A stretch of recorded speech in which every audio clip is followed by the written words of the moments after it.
savez, en Afrique, on ne peut pas parler de développement sans comportement. On ne peut pas parler de développement sans parler de comportement. J'ai récemment fait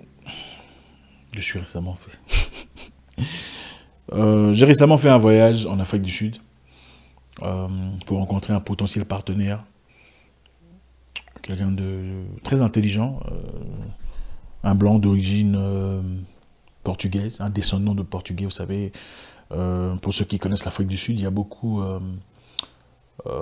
d'Européens, beaucoup de descendants d'Européens, beaucoup de descendants d'Anglais, des descendants d'Hollandais, des descendants d'Allemands, des descendants de Portugais, et des Grecs et tout le reste, qui vivent bien en communauté et voilà, qui ont vraiment progressé. Et si vous tirez attention, vous réaliserez que la plupart d'entreprises, des stores, des magasins, tout ce qu'il y a comme produits sont propriété de ces personnes, ces Européens. Ouais, c'est bien triste partant d'un regard africain, mais c'est ça la réalité. La réalité qu'ils ont appris à vivre d'une certaine façon, à travailler ensemble et à progresser, à forger cette forte nation, excusez-moi, capitaliste que vous connaissez aujourd'hui, au-delà de tout le bazar qui passe. Donc, ce monsieur m'a invité pour aller discuter. On était à son hôtel. Arrivé à l'hôtel, pendant qu'on discutait, un monsieur très simple, un descendant portugais, il m'a présenté à 7 autres personnes, disant, je te présente mes partenaires. Donc cet hôtel m'appartient, mais il n'y a pas que moi, il y a aussi ces autres personnes qui font partie de shareholders. Très impressionnant de voir cette façon de travailler, shareholders. C'est-à-dire, ils ont placé l'argent ensemble pour établir une institution, un restaurant haut de gamme, high class, incroyable. Et ça m'a fait penser à beaucoup de choses. L'une des raisons pour lesquelles on a du mal à progresser, en tout cas dans le monde capitaliste qu'on a adopté en Afrique, c'est l'incapacité de travailler avec les autres. Partons de ça, comparé aux Africains, surtout francophones. Quand ils travaillent ensemble, qu'est-ce qui se passe? Quand les Africains francophones travaillent ensemble et établissent un truc de fort, d'impressionnant, qu'est-ce qui se passe? Vous verrez l'un se présenter lui-même d'abord dire, oh, c'est moi le chef. Vous savez, c'est moi qui ai plus investi ici. Les autres là, tout ça. Ils sont moins que moi, c'est moi. En fait, il voudra piétiner les autres. Pendant que j'ai regardé ces gens-là, je n'ai pas compris qui était le grand chef, qui était le boss, on ne savait pas. C'est après qu'on m'a signalé, celui qui a le plus grand chef, c'est celui-là qui ne dit rien dans le coin. Mais chez les Africains, ce n'est pas possible. Et si le monsieur lui-même ne dit rien, c'est sa femme qui viendra informer le monde. Eh, cette entreprise, c'est vrai qu'il y a des gens, mais mon mari, il donne plus d'argent que tout le monde. C'est lui qui a investi le plus. Vrai ou faux? Et qu'est-ce que ça crée? Des frictions, la zizanie, le mal parlage, comme on dit chez les autres. C'est incroyable. Et si ce n'est pas la femme, c'est le cousin qui viendra. Et ça, c'est l'établissement de mon frère. Vous ne pouvez pas me parler comme ça. C'est incroyable. Aucun respect. Ce qui est important dans cette histoire, c'est quoi? Travailler avec des shareholders, c'est-à-dire des partenaires. Ça vous permet de ne pas dépenser tout votre argent dans une aventure encore floue. C'est-à-dire vous vous protégez financièrement, vous accordez une possibilité à d'autres personnes d'investir comme vous sur le plan financier et de gagner ensemble. Pas seulement sur le plan financier, en apportant des partenaires. Vous avez des gens qui réfléchissent peut-être différemment de vous, qui ont une panoplie d'expériences, peut-être parallèle à votre expérience, qui apportent une vision totalement différente de ce que vous avez. Et évidemment, l'expertise aussi. Ça, les Africains ne savent pas comment faire. Surtout francophones. Chez nous, c'est mon business. CEO de salon de coiffure. CEO, ça veut dire quoi? Il n'y a pas de CEO dans les salons de coiffure. On vote un CEO.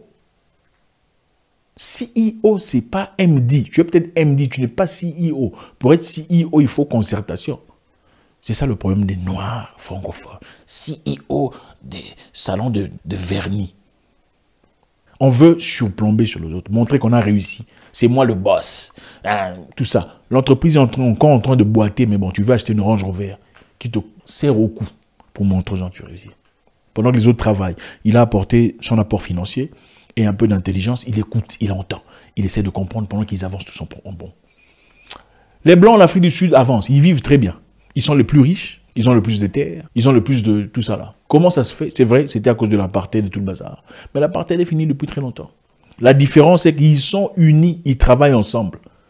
Quand ils ont un projet, ils travaillent ensemble en communauté, ils se comprennent, ils avancent. Les Noirs, c'est toujours la guerre, la concurrence. C'est toujours incroyable. Quand tu as de l'argent, il faut apprendre à travailler avec les gens. Il faut apprendre à associer les gens. Allez aux États-Unis, le capital du capitalisme, vous réaliserez que toutes les grandes entreprises n'appartiennent pas à une seule personne. Facebook, à travers lequel, ou YouTube, à travers lequel vous me regardez, ça n'appartient pas à une seule personne.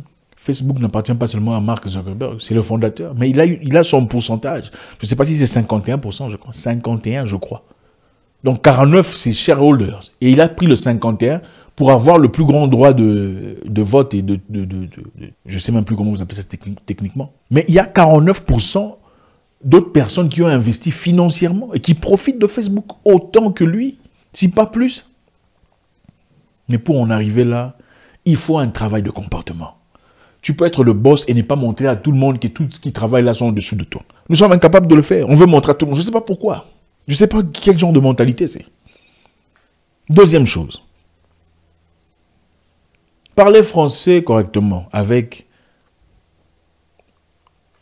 accent d'un français de souche blanc ne vous rend pas plus intelligent que les autres. Je répète. Parler français comme un Français ou comme Jean-Luc Mélenchon ne fait pas de vous quelqu'un de plus intelligent que ceux qui ne peuvent pas parler français comme vous. Ou écrire français comme vous. Il faut arrêter de vous détromper. C'est quoi cette mentalité? Des Noirs francophones. Beaucoup de gens sont piétinés parce qu'ils ne savent pas s'exprimer. Mais ils ont les compétences. Ils ont les capacités. Ils ont l'intellect. Regardez, ce n'est pas parce que quelqu'un est en train de fignoler français, tu vois, c'est ça, qu'il est intelligent. Il faut vous détromper. Ce n'est pas ça la réalité. D'ailleurs, moi, j'avais l'habitude, je le dis très souvent. Beaucoup de gens grandissent jusqu'à 31 ans. En tout cas, dans l'Afrique francophone.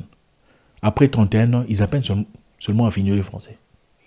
Ils apprennent de nouveaux mots, des mots peu utilisés pour paraître extraordinaires. Mais si tu lui poses des questions sur la vie en réalité, il n'y a rien. Il y a des gens qui peuvent parler, paka, paka, paka, voilà, voilà, voilà. Mais si tu écoutes vraiment, il n'a rien dit. Il n'y a pas d'intelligence. Ne soyez pas impressionnés par ces personnes qui vous imposent le fond. Moi ça m'étonne.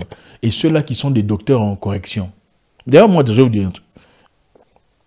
Ça m'arrive très souvent de dire, il a payé le taxe. J'ai payé le taxe. Au lieu de dire la taxe, on dit le taxe. Je le dis souvent, ça m'arrive souvent de le dire. Parce que le français n'est pas ma première langue. Ce n'est pas la langue de ma mère. Et à part le fait que ça ne soit pas la langue de ma mère, ce n'est pas ma première langue. Ce n'est pas ma langue de commerce, ma langue d'opération. D'ailleurs, avant, je ne parlais pas en français dans ces vidéos. Avant, je parlais dans d'autres langues, dans des langues africaines, en anglais d'ailleurs. C'est vous qui êtes venus. En tout cas, beaucoup parmi vous êtes venus dire « Est-ce que tu peux faire des vidéos en français? Ce serait bien. » C'est là que j'ai commencé à faire des trucs en français. Et c'est parce que c'est la seule façon de me comprendre. Mais le français ne me définit pas, ni vous d'ailleurs. Pourquoi considérer quelqu'un parce qu'il parle bien français? Tu as entendu son français, c'est incroyable. C'est quoi cette mentalité d'esclavage? Ça me dépasse.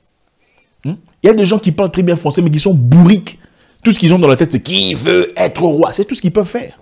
Corriger les gens. Là, ce n'est pas le, c'est là. Mais bon, 3 $ ou 30 $ en banque. Ce n'est pas le, c'est là, on dit là, mais 30 $ en banque. Pendant qu'il y a quelqu'un qui a des millions, il te raconte des... C'est incroyable. Moi, j'ai vu ça avec une personne. Vouloir corriger un monsieur là qui n'est pas nécessairement francolâtre. Corriger son français, pendant que lui, il a 30 $ en banque. Le monsieur est un millionnaire. Vous ne trouvez pas ça fou? C'est cette mentalité colonialiste qu'on vous a imposée. On vous a fait croire que le plus vous ressemblez à un Français, plus vous êtes intelligent. Plus vous ressemblez aux Blancs, plus vous êtes haut en société. Ce n'est pas vrai. Il faut enlever vos lunettes et regarder la réaction et la réalité des choses. Il y a des gens qui sont très intelligents en mélinquais. Il y a des gens qui sont très intelligents en swahili, mais ne peuvent pas parler un mot de français. Ce n'est pas pour dire qu'il ne faut pas parler français correctement ou écrire correctement, surtout si c'est votre langue d'opération, votre langue de commerce, c'est important. Si c'est votre langue d'opération, c'est important. Mais ce n'est pas à partir de là qu'on définit l'intellect, l'intelligence, les capacités cérébrales d'une personne. Il y a des gens qui parlent très bien français, mais ont lu leur dernier livre il y a 10 ans. Écoutez, faire des grandes études ne veut absolument rien dire. Des grandes études. Faire des grandes études, ça veut dire un truc. Hein, ce n'est pas pour dénigrer ceux qui ont fait des grandes études. C'est pour en corriger ceux qui n'ont pas, hein, pour encourager ces autres-là. Faire de grandes études veut dire, on a pu lire des livres, on a pu répondre conformément à ce qui est écrit dans les livres. C'est ça. Mon ami, si tu vends tes maniocs dans le coin, tu veux évoluer, voilà, je vais te faire comprendre. Faire des grandes études, parce que ces études-là sont venues d'Europe. Hein. C'est-à-dire qu'on a lu des livres, les livres qu'on t'a donnés, et tu as su copier exactement ce qui est écrit dans les livres. C'est ça. C'est tout simplement ça. Ça ne te donne pas plus de capacité cérébrale ou de capacité cognitive. Il y a des choses qu'on apprend dans la vie de chaque jour. Il y a des choses qu'on apprend auprès d'un mentor expérimenté. Il y a des choses qu'on apprend par expérience personnelle. C'est ça l'intelligence. L'intelligence, c'est la capacité de résoudre les problèmes de la vie de chaque jour. C'est ça l'intelligence. Le français a menti à beaucoup de personnes. Beaucoup de gens ont fait des mauvais choix dans la vie à cause de français. Fignolage. Ah, il parle bien français. Tu vas tomber avec un escroc, un voleur, un aventurier. Et les femmes aussi d'ailleurs. Et on voit des femmes ici qui parlaient normal. Il y a un moment là, depuis qu'il y a les projecteurs de caméra, le français a changé. Ah ouais, justement, c'est tout à fait incohérent. Je comprends pas, mais redevenez normal. Dans les communautés anglophones, quand tu fais des erreurs en français, quand tu fais en anglais, dans les communautés anglophones, on te comprend. On comprend que c'est pas ta langue. Et d'ailleurs, dans quelques moments, quelques instants, on essaie de te corriger gentiment. Ah, that's the door. Hein? Mais chez les francophones, il y a la moquerie, la raillerie, cet esprit de piétiner les gens. Ce n'est pas comme ça qu'on dit ça. Ce n'est pas comme ça qu'on écrit ça. Moi, ça me dépasse. J'ai même vu une fois, il y a une astronaute physicienne allemande a été discréditée par un journal français parce qu'il a dit le porte au lieu de la porte. Une Allemande, partie en France pour faire des recherches, a été discréditée pour avoir dit le porte au lieu de la porte. On veut remettre ses capacités de compréhension et d'étude parce qu'il a dit le porte. C'est ce que les gens ont hérité. C'est ça l'héritage de l'Afrique francophone. La moquerie, la raillerie. Mais quand il s'agit de travail, incapable. Quand il s'agit de se mettre ensemble pour un projet positif, zéro. Mais quand il faut moquer et insulter, là on vient. Il faut se comparer aux autres. Regardez les... Moi, ça me dépasse. Ce n'est pas comme ça chez les anglophones. Les anglophones se foutent de ta capacité de parler. C'est qu'est-ce que tu peux faire? De quoi es-tu capable? Pour ne parler que de cela. Les francophones, c'est comment tu t'es présenté, comment tu parles. Tu as dit il ou elle. C'est incroyable. Il faut arrêter les bêtises. On peut être intelligent en d'autres langues. On peut être calibré, calé dans d'autres choses dans la vie. Si ceci vous encourage. Vous ne pouvez pas établir l'intelligence d'une personne à l'aune de sa capacité de parler français. Le français appartient aux Français, pas à vous. Si vous parliez Swahili, je vous parlerai en Swahili. Merci infiniment les amis, c'est toujours avec beaucoup de plaisir. Faites un commentaire, vous savez. Ce n'est pas pour vous décourager de vous améliorer, mais que l'amélioration ne soit pas seulement en français. Non. Soyez une personne améliorée. Combien de Français peuvent parler votre langue sans faute? Combien de Français peuvent écrire votre langue sans faute? Bête que vous êtes, vous. Au fait, même les Français même se moquent pas des Noirs comme ça. Quand un Noir commet des erreurs, les Français blancs ne se moquent pas vraiment comme ça. Ce sont les Noirs francophones qui se moquent toujours des autres Noirs. Il a dit ça. Il doit apprendre à écrire. Toi, tu sais quoi, à part parler français? Ça m'étonne. Voilà pourquoi vous verrez un Noir qui part en Europe pour devenir docteur en littérature française. Quelle stupidité! Excusez-moi, les docteurs en littérature française. Mais voilà, en quoi ça rapporte? En quoi ça... Moi, je me demande, avec toute humilité, en quoi ça avance l'Afrique? Les Chinois s'en moquent. Les Chinois se moquent de ça. Ils ne sont pas francophones, ils ne parlent pas bien français. Mais regardez la Chine. Il faut se libérer de l'esclavage mental et psychologique.